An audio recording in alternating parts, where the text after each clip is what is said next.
What else is there to say? Remembering Gene Wilder is remembering a comedy icon.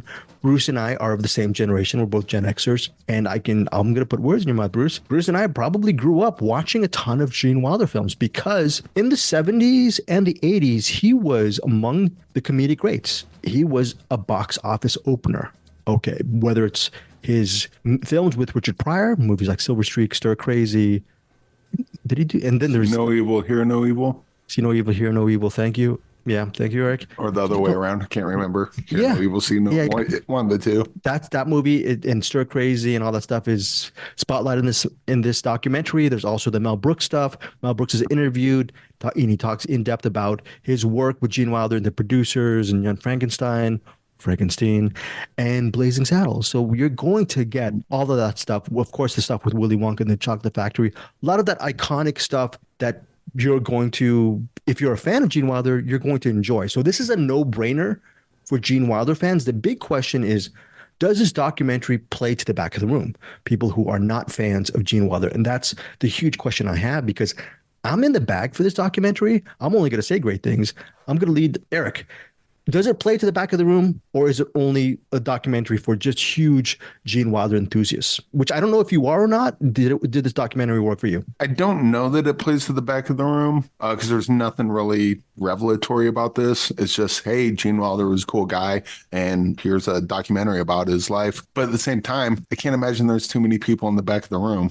I don't know many people that don't like Gene Wilder. So this is kind of one of those documentaries that if you're like me, and I'm assuming you guys like Gene Wilder, you're going to watch this and go, oh, yeah, I remember when he was in that. Oh, yeah, I remember him and Richard Pryor working together. For me, it was, I had no idea he was married to Gilda Radner. That I had no idea.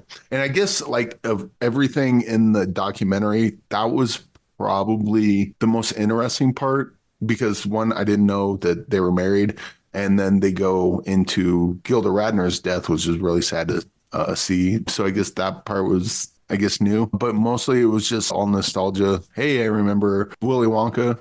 And it was cool to see kind of their take on that when it came out, because apparently it was a bomb. I didn't know that, but I didn't know that either. I was surprised. It was cool having them talk about the making of Young Frankenstein. Well, the producers skip that. They just kind of go through his whole career. There's going to be maybe stuff that you don't know, maybe everything you do know. I mean, it's Gene Wilder. So it's just a documentary where you get to watch the greatest hits, so to speak. And, it was pretty fun. But yeah, to the back of the room, probably not, but Yeah, well, look, Rain Pryor, the daughter of Richard Pryor, is also among the people interviewed. The aforementioned Mel Brooks. There is Harry Connick Jr., who possibly was a neighbor or a really good friend of Gene Wilder, is also interviewed. A bunch of people interviewed. What's interesting to me for this documentary is Gene Wilder is heard throughout this documentary a lot.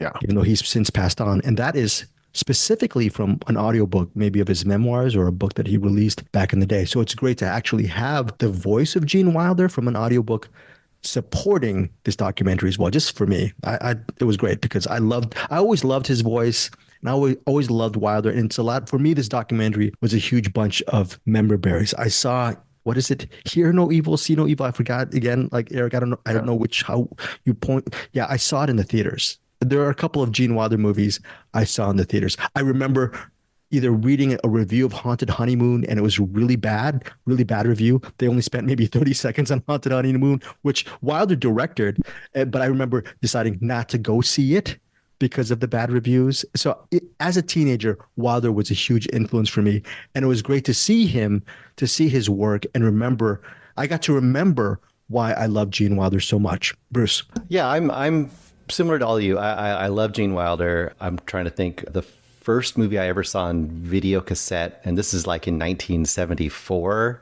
or something, because we had like a teacher in our family, and she had one of those big top-loading video cassette players. I don't even think it was VHS format, and she got to bring it home, and she happened to have Willy Wonka. And that, like I said, that's a very long time ago. And I saw Young Frankenstein in the theater. Double feature with High Anxiety, I think. I don't remember. High Anxiety. I love that film. But yeah, I mean, once again, it's pretty much goes chronologically. It doesn't give you a ton of new stuff, although there's some production stuff you maybe not have ever heard before. You get to hear some behind the scenes stuff in some of these various iconic roles. It's not gonna get into scandals. You're not gonna have people saying like, I don't know, how he berated them on set or something. It's just a loving tribute documentary to Gene Wilder. So it's not going to blow your brain apart with amazing information. Although, like Eric said, if you don't know about the Gilder Adler stuff, it might kind of blow your mind there. I actually kind of wanted to hear more about that because that's always a part of his life that I thought was super fascinating, and his apparent absolute like melding of the minds there between the two of them. They seem to be just fast in love from what you heard, and just how it was such a short-lived time with them together. I would have liked to have heard more about that. I mean, I could probably watch a documentary just on that, but for what you got, it's like a warm bath, like you'll just bathe in it, enjoy Gene Wilder. It's gonna have a good time if you like him. If you don't like him, I don't know what's wrong with you. There was a quick bit when they were talking about see no evil, hear no evil. How, like, because they have a character that's blind and Rich Pryor's not blind, Gene Wilder's not deaf, but they wanted to kind of make that as realistic as possible. Like, that seems like something that people would do today that I think people think, oh, they didn't care about it back then. But it was kind of neat to hear that they did care about that sort of thing back then. And just stuff in there, they talk about how Richard Pryor was suffering from MS and in bad shape by then. Yeah. And how he was really there for him as another human being, like on set while they were filming. Little things like that. I mean, they could have dived deeper into that stuff.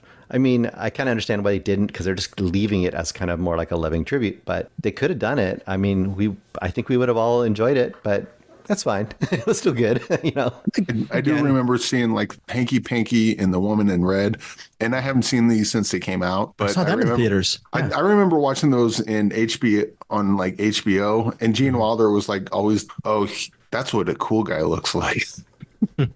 Looking back on it now, he's kind of a nerd, but like young Eric was watching it going, that's what I aspire to be when I grow up. I want to be as cool as that guy. Yeah, he's so funny. I think I actually saw The Frisco Kid in the theaters too. My goodness, Robert And Aldrich. I think it was one of those weird movies where like the film actually broke and you had to sit around for like 30 minutes while they fixed it or whatever. Again, I think this is, all three of us are in the bag for this to an extent for remembering Gene Wilder. I just hope that more people get to see this documentary. Like Bruce was saying, it's pretty much like a warm bath, warm blanket. It's just a comforting, insightful documentary. And if you are a huge Gene Wilder fan, you might know a lot of the stuff, but still doesn't make it less worth watching. It was a worthwhile watch for me. So remembering Gene Wilder, for me, my rating is 4 stars. What about you, Bruce? I'll probably go 3.5. I think this should be included in some 4K Gene Wilder retrospective as a supplemental disc. Put 3 of his best movies on together and throw this on as a 4th disc, and I think it'd be an awesome addition.